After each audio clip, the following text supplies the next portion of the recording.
নমস্কার, আমি মিসেস কুমকুম ব্যানার্জি। আমি একজন ডায়ালিসিস পেশেন্ট। তো আমরা যারা ডায়ালিসিস করি, আমরা সবসময় ভাবি আমাদের পটাশিয়াম জমে থাকে শরীরে, সোডিয়াম জমে থাকে, কম বেশি হতে থাকে। পটাশিয়াম তো মারাত্মক, তাছাড়া আরও অন্যান্য জিনিস থাকে। তার সাথে সাথে একটা খুব প্রয়োজনীয় জিনিস, যেটা হচ্ছে ক্যালসিয়াম। যারা ডায়ালিসিস পেশেন্ট না, তাদের শরীরে ক্যালসিয়ামের খুব অভাব হয়। আর ক্যালসিয়ামের অভাব হলে কি হবে, আপনি যদি একটু পড়ে যান, আপনার হাত পা ভেঙে যাওয়ার চান্স খুব বেশি থাকবে। আপনার ক্যালসিয়ামও টেস্ট করাবেন। আমাদের তো মাসে একবার ব্লাড টেস্ট হয়, তো ক্যালসিয়ামটাও অবশ্যই টেস্ট করাবেন। ডাক্তারের পরামর্শ অনুযায়ী তো ওষুধ নেবেনই।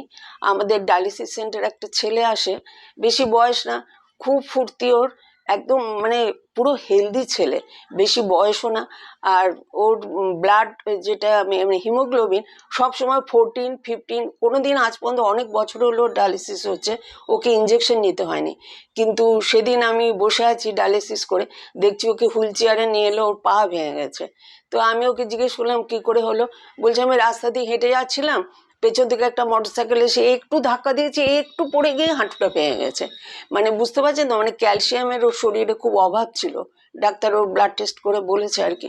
তো সেই জন্য বলছি, আমরা যেটা ডায়ালিসিস পেশেন্ট, তারা ক্যালসিয়ামটার উপরেও ধ্যান দেবেন, লক্ষ্য রাখবেন। আর যে যে খাবারে ক্যালসিয়াম আছে ওগুলো খাওয়ার চেষ্টা করবেন। দেখবেন আপনি সুস্থ থাকবেন, ভালো থাকবেন। আশা করি আমার চ্যানেল ভালো লাগছে আপনাদের। কমেন্ট অবশ্য করবেন, তাহলে আমার ভালো লাগবে। ধন্যবাদ।